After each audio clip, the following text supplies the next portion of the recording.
প্রিয় শিক্ষার্থী বন্ধুরা, সবাই কেমন আছেন? আশা করছি সকলে যে যেখানে আছেন ভালো আছেন। আবারও আপনাদের জন্য চলে এলাম আমি নূরে মোস্তফা বাবু। বাংলা ভাষা, বাংলা সাহিত্য এবং বাংলা ব্যাকরণের বিভিন্ন বিষয় আপনাদের সামনে উপস্থাপন করাই আমাদের কাজ। কিন্তু আপনারা যদি মন্তব্য থেকে বিরত থাকেন, তাহলে কিন্তু আমরা বুঝবো না যে আমাদের আলোচনা আপনাদের ভালো লাগছে কিনা, অথবা আর কোন কোন বিষয়ে আলোচনা প্রয়োজন। মন্তব্যের ঘর কিন্তু সবার জন্য উন্মুক্ত। আপনারা বেশি বেশি মন্তব্য করলে আমরা আমাদের কাজের গতি ফিরে পাবো ইনশাল্লাহ, মানে আরো বেশি গতিশীল করতে পারবো ইনশাল্লাহ।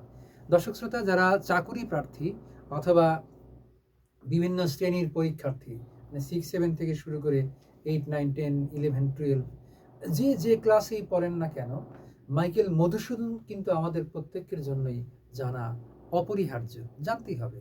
কারণ বাংলা সাহিত্যের অন্যতম শ্রেষ্ঠ কবি মাইকেল মধুসূদন দত্ত বিস্ময়কর এক প্রতিভা।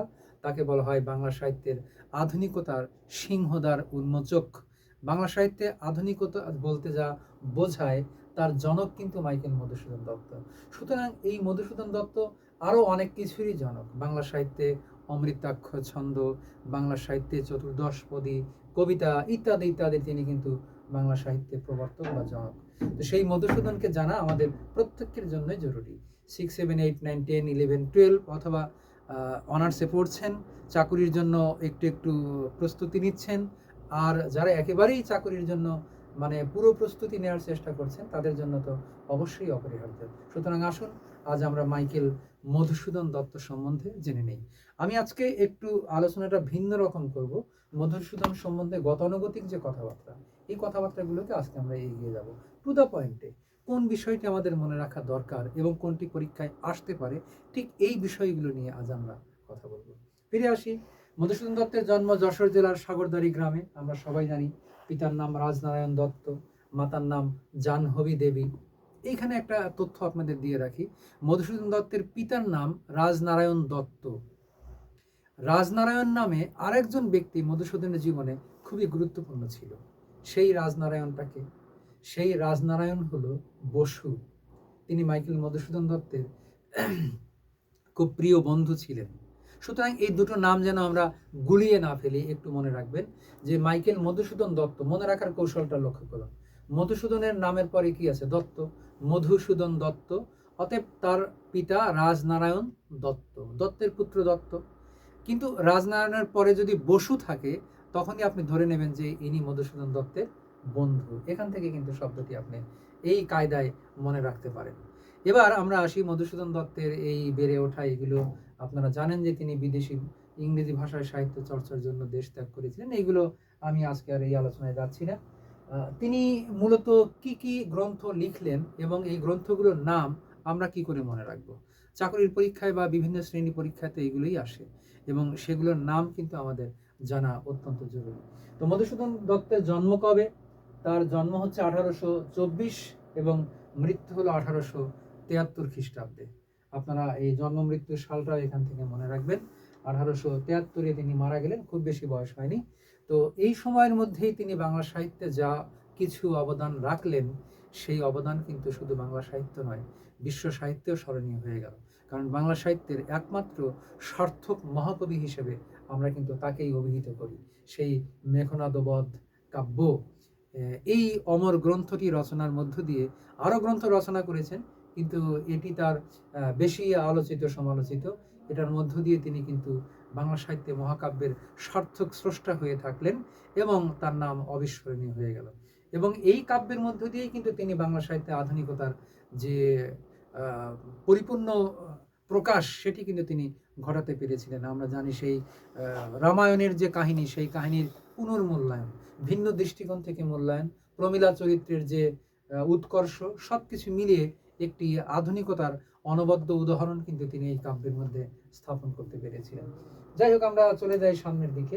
মধুসূদন দত্ত যে গ্রন্থাবলী রচনা করেছেন, এই গ্রন্থগুলি আপনি কিভাবে মনে রাখবেন? কারণ অনেক কবির অনেক গ্রন্থ আমাদের মনে রাখতে হয়, এত নাম তো আসলে মনে রাখতে চায় না। একটু কায়দা কানুন না করলে এই ক্ষেত্রে কিন্তু হয় না।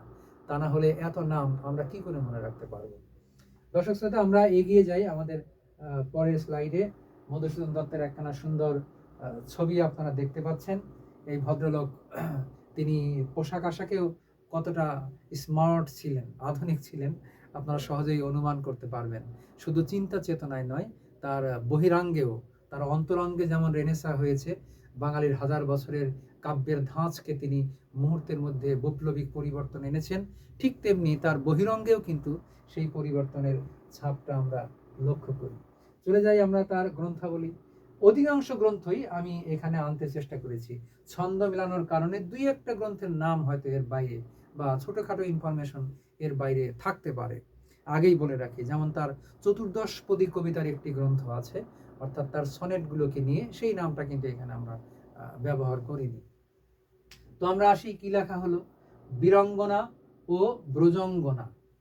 এই যে নামগুলো দেখেন আমরা লাল কালিতে রেখেছি, আপনি সহজেই বুঝে নেবেন।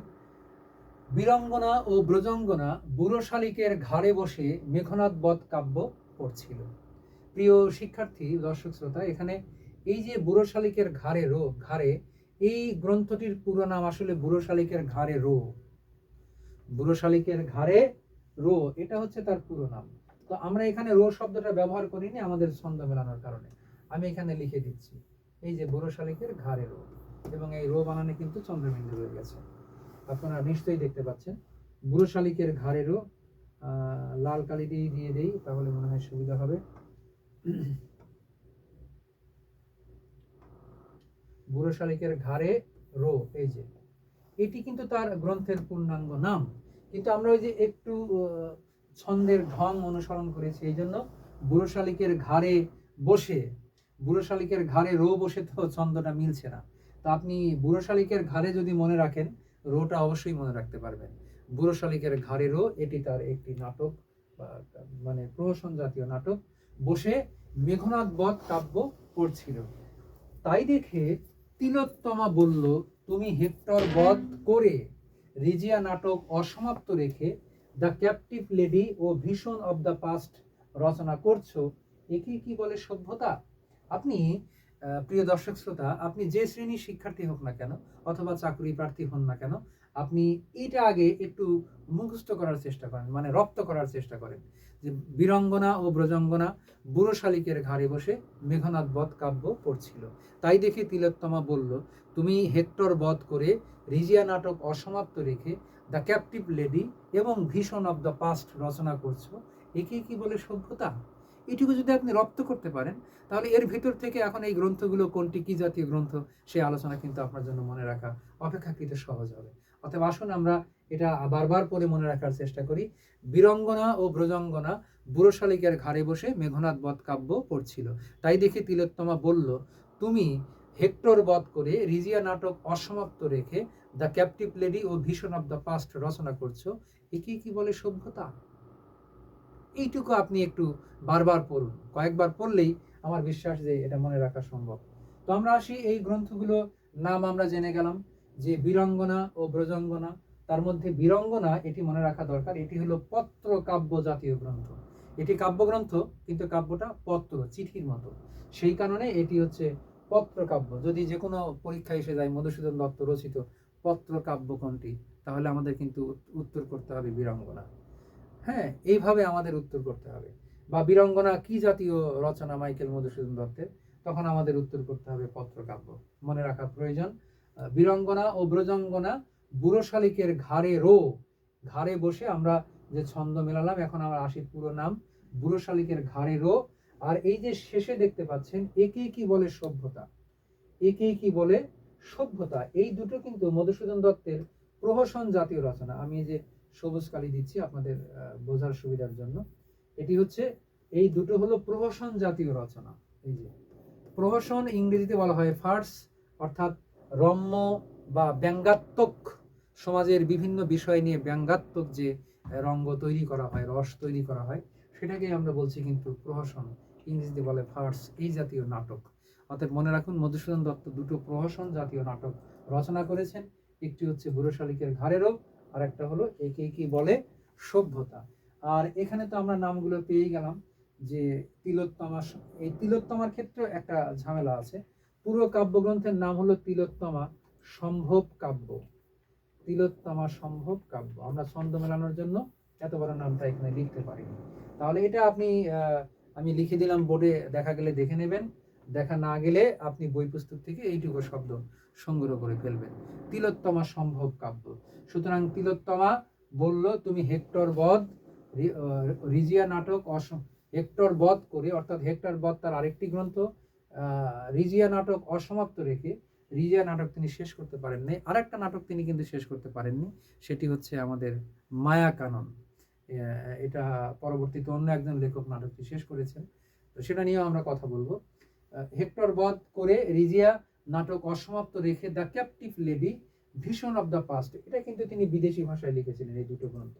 এই যে এই দুটো গ্রন্থ মনে রাখুন, এটা তিনি বিদেশি ভাষায় রচনা করেছিলেন। এগুলো তেমন বাজার কি বলবো কাটতি হয়নি বা গ্রহণযোগ্যতা পায়নি। রচনা করছো একে কি বলে সভ্যতা, একে কি বলে সভ্যতা, এটা কিন্তু তার প্রহসন জাতীয় রচনা। প্রিয় শিক্ষার্থী, আজ কিন্তু আমি তত্ত্বীয় আলোচনা কম দেব, মানে এই গ্রন্থগুলো ভেতরে কি আছে, এর আলোচনার বিষয়গুলো কি কি, এই বিষয়ে কিন্তু কথা বলছি না। আপনি যাতে গ্রন্থের নামগুলো অন্তত সহজে মনে রাখতে পারেন, সেই ব্যবস্থাটা আজ আমরা করছি। তাহলে আবারও আমি বলছি, বীরঙ্গনা ও ব্রজঙ্গনা বুড়ো শালিকের ঘাড়ে বসে মেঘনাদ বধ কাব্য পড়ছিল, তাই দেখে তিলোত্তমা বলল তুমি রিজিয়া নাটক অসমাপ্ত রেখে দ্য ক্যাপটিভ লেডি ও ভিশন অফ দ্য পাস্ট রচনা করছো, একে কি বলে সভ্যতা। এভাবে আপনি কিন্তু সহজেই এই গ্রন্থগুলোর নাম মনে রাখতে পারবেন। দর্শক শ্রোতা, আমরা চলে যাই আমাদের পরের স্লাইডে। তাহলে মধুসূদন দত্তের আরো কিছু গ্রন্থ আছে, সেগুলো হচ্ছে তার নাটক। এই নাটকগুলো নিয়ে কিন্তু আমরা একটু কথা বলতে পারি। আমরা জানি যে সবাই কলকাতার বেলগাছিয়ায় আমাদের রত্নাবলী নাটক দেখতে গিয়ে মধুসূদন দত্ত তিনি দেখলেন যে বাংলা নাটকের এই দুরবস্থা, তখন কিন্তু তিনি নিজেই নাটক রচনা করেছিলেন। তো মধুসূদন দত্তের নাটকগুলো মনে রাখার একটা একেবারেই সহজ কৌশল, এই কৌশলগুলো সাধারণত আমরা স্পেশালি রেখে দেই, কিন্তু আজ সব ওপেন করে দিচ্ছি আপনাদের সবার জন্য। একটু আপনি মনোযোগ দিলেই আশা করছি যে এই বিষয়টি ভুল হওয়ার কোনো সুযোগই থাকবে না আপনার হাতে। তো সেটা আমরা চলে যাই একে একে। প্রথমে আমরা এই শব্দটি আপনি মনে রাখবেন। শব্দটি কি? কৃষ মাপ। খেয়াল করেন, কৃষ মাপ। এই যে কৃষ মাপ শব্দটি আপনি মুখস্থ করে ফেলেন, এই শব্দটি আপনি এখন ইলাবরেশন করতে থাকেন। ক্রি, প্রথমে এই যে ক্রি, ক্রি দিয়ে কৃষ্ণ কুমারী, বাংলা সাহিত্যের প্রথম সার্থক ট্র্যাজেডি নাটক, হ্যাঁ, কৃষ্ণ কুমারী, চমৎকার নাটক। তারপরে আমরা চলে আসি শর্মিষ্ঠা, স দিয়ে শর্মিষ্ঠা, কৃতে কৃষ্ণ কুমারী গেল, স দিয়ে শর্মিষ্ঠা, শর্মিষ্ঠার পাশে আমরা একটা স্টার চিহ্ন দিয়েছি, দেখেন কারণটা হচ্ছে মধুসূদন দত্ত সর্বপ্রথম নাটক রচনা করেন হলো শর্মিষ্ঠা। এই দেখেন, এটা হলো 59 সালে, আর এইগুলো তারপরে 60, 61, 74। তাহলে আমাদের কৃতে কৃষ্ণকুমারী, শতে শর্মিষ্ঠা, তারপরে মাতে মায়াকানন। মায়াকাননটা তিনি অসমাপ্ত রেখে মারা গেছেন, আমরা আগেই বলেছিলাম। আর পতে পদ্মাবতী, এই যে মতে মায়াকানন, পতে পদ্মাবতী। তাহলে আপনি এই শব্দটি যদি মনে রাখেন যে কৃষ মাপ, কৃষ মাপ শব্দ দিয়ে আপনি সব নাটকে মনে রাখবেন। কৃতে কৃষ্ণকুমারী, শতে শর্মিষ্ঠা, মতে মায়াকানন, পতে পদ্মাবতী। মোটামুটি মধুসূদন দত্ত এই কয়েকটি নাটক রচনা করেছেন। প্রিয় শিক্ষার্থী, দর্শক শ্রোতা, আপনাদের আবারও বলতে চাই যে আজকে আমরা লম্বা আলোচনা করব না, বা মধুসূদন দত্তের কাব্যের বিষয়বস্তু এইগুলো নিয়ে কথা বলবো না, শুধু গ্রন্থের নামগুলো যেন আপনি পরীক্ষায় মোকাবেলা করতে পারেন, সেই জন্য কিন্তু আজকের এই আলোচনাটা। তাহলে প্রথমেই কিন্তু আমরা দেখলাম তার গ্রন্থগুলো কিভাবে আমরা মনে রাখবো। ব্রজঙ্গনা ও বীরঙ্গনা ও ব্রজঙ্গনা বুড়ো শালিকের ঘাড়ে বসে মেঘনাদ বধ কাব্য পড়ছিল, তাই দেখে তিলোত্তমা বলল তুমি হেক্টর বধ করে রিজিয়া নাটক অসমাপ্ত রেখে দ্য ক্যাপটিভ লেডি এবং ভিশন অফ দ্য পাস্ট রচনা করছো, একে কি বলে সভ্যতা। আর বাকি তার যে কয়েকটি নাটক, সেটি মনে রাখার যে শব্দটি, সেটি হচ্ছে কৃষ মাপ। কৃতে কৃষ্ণকুমারী, শতে শর্মিষ্ঠা, মাতে মায়াকানন, পতে পদ্মাবতী। এই কয়েকটি নাম কিন্তু আমরা সহজেই মনে রাখতে পারবো। মধুসূদন দত্তকে এড়িয়ে যাওয়ার কোনো সুযোগ নেই, কারণ আমরা জানি যে মধুসূদন দত্তের জীবনী যেমন বর্ণাঢ্য, তেমনি তার সাহিত্য কিন্তু মানে বর্ণিলভাবে নতুন দ্যুতি ছড়াতে সক্ষম হয়েছে। আমরা জানি যে তিনি যে অংশেই হাত দিয়েছেন, সেই অংশেই তিনি নতুনত্বের ছাপ রেখেছেন বা বৈপ্লবিক পরিবর্তন এনেছেন। এই জন্য তাকে কিন্তু আমরা আধুনিকতার কি বলবো গুরু বলা যায়, আধুনিকতার সিংহদ্বার উন্মোচক, সম্ভ্রান্ত মেজাজি সাহিত্য বিদ্রোহী কবি মাইকেল মধুসূদন দত্ত। তো তার সম্বন্ধে যে তথ্যগুলো আপনাদের জানা দরকার ছোটখাটো, এগুলো আপনার হাতের কাছে যে বই পুস্তক আছে সেখান থেকেই পেয়ে যাবেন। তিনি বাংলা সাহিত্যে প্রথম সার্থক ট্র্যাজেডি নাটক রচনা করেন। তিনি বাংলা সাহিত্যে প্রথম সার্থক মহাকাব্য রচনা করেন, যে মহাকাব্যের নাম হলো মেঘনাদ বধ কাব্য। এই জায়গায় একটা গুরুত্বপূর্ণ ইনফরমেশন আপনাদের আমি স্মরণ করিয়ে দিচ্ছি। এটি অনেকেই আমরা ভুল করে থাকি, এই ভুলটা যেন আমাদের শিক্ষার্থীদের না হয় সেই জন্য আমি বারবার এটি মনে করিয়ে দিচ্ছি। এই যে গ্রন্থটির নাম দেখুন, মেঘনাদ বধ কাব্য, অর্থাৎ এই কাব্য শব্দটিও নামের মধ্যে। পুরো গ্রন্থটির নামই হচ্ছে মেঘনাদ বধ কাব্য। আমরা অনেকেই চট করে বলে দিই মেঘনাদ বধ, মেঘনাদ বধ। মাইকেল মধুসূদন দত্তের মহাকাব্যের নাম কি? মেঘনাদ বধ না, উত্তর কিন্তু ভুল হয়ে গেল। উত্তর হলো মেঘনাদ বধ কাব্য। সহজ কথায় মনে রাখুন, কাব্য শব্দটি নামের মধ্যে। আবার অনেকে হয়তো এভাবে অবচেতন মনে লিখে থাকেন যে মেঘনাদ বধ মহাকাব্যে মধুসূদন দত্ত এটা করেছেন, ওটা করেছেন, এটা লিখেছেন, সেটা লিখেছেন। কিন্তু মেঘনাদ বধ মহাকাব্য লেখার আগে আপনি যে নামের ভেতর থেকে কাব্য শব্দটাকে ছাঁটাই করে দিলেন, এই বিষয়টা তো মাথায় রাখতে হবে। অতএব প্রিয় দর্শক শ্রোতা, মনে রাখবেন যে কাব্য শব্দটি নামের মধ্যে। আমরা ব্যবহার করব যে মেঘনাদ বধ কাব্য, তারপরে ইনভার্টেড দিয়ে হাইফেন দিয়ে আমরা লিখব যে মহাকাব্যে মধুসূদন দত্ত অসামান্য কৃতিত্বের পরিচয় দিয়েছেন, বা ইত্যাদি ইত্যাদি যে কথাগুলি আমরা লিখি না কেন, কিন্তু নামটা কোনোভাবেই বিকৃতি করা যাবে না। একটি গ্রন্থের নামের যদি আপনি একটি শব্দ বাদ দিয়ে দেন, তাহলে আপনি যত ভালো কথাই বলেন, ভালো কিছুই লেখেন, সেটি কিন্তু গ্রহণযোগ্য নয়। সুতরাং এইখান থেকে এই গুরুত্বপূর্ণ তথ্যটি আপনাদের মনে করিয়ে দিই যে গ্রন্থটির নামই হলো মেঘনাদ বধ কাব্য। কাব্য শব্দটি নামের মধ্যে। আমি আবারও বলছি, কাব্য শব্দটি নামের মধ্যে। অতএব মেঘনাদ বধ কাব্য, এই পুরো নামটা আমরা কিন্তু মনে রাখবো। আর তার একটি ব্যতিক্রমী কাব্যগ্রন্থ, সেটা আমরা আগে বলেছিলাম, এই যে বীরঙ্গনা, এটি হলো পত্রকাব্য। আমরা যে নোট দিয়ে দিয়েছি এখানে, এটি কিন্তু পত্রকাব্য। সুতরাং এই পত্রকাব্য এটিও গুরুত্বপূর্ণ, এই বিষয়টা আমাদের মনে রাখা অত্যন্ত জরুরি। প্রিয় দর্শক শ্রোতা, আপনাদের আর সময় না নিয়ে শেষ করতে চাই, আপনাদের ধৈর্যচ্যুতি ঘটাতে চাই না। আপনারা লেগে থাকুন। আশা করছি যে দিনে দিনে আমরা আলোচনা আরো এগিয়ে নিয়ে যেতে পারবো এবং আপনারা উপকৃত হবেন। কেমন আলোচনা, কোন কোন বিষয়ের আলোচনা আপনাদের জন্য প্রয়োজন, সেটি দয়া করে আমাদের মন্তব্যের ঘরে একটু উদার চিত্তে মন খুলে জানাবেন। আমরা পর্যায়ক্রমে প্রত্যেকটি বিষয় ধরে ধরেই আলাপ করতে চেষ্টা করব। এরপরে আমরা মধুসূদন দত্তের সাহিত্যের বিভিন্ন বিষয়, মেঘনাদ বধ কাব্য কি, কেন, এর মধ্যে কি আছে, এই বিষয়গুলো নিয়ে বা অন্যান্য তার কাব্যগ্রন্থ নিয়ে, এগুলো নিয়ে কিন্তু আমরা আপনাদের সামনে আলোচনা উপস্থাপন করতে চাই। কিন্তু আপনাদের আগ্রহ এবং আপনাদের অংশগ্রহণ, সেটিও কিন্তু আমাদের অনুপ্রেরণার একটি অংশ। যে যেখানে আছেন ভালো থাকবেন, সুন্দর থাকবেন। যে কোনো প্রয়োজনে আমাদের সঙ্গে যোগাযোগ রাখবেন। আজকের মতো শুভ বিদায়।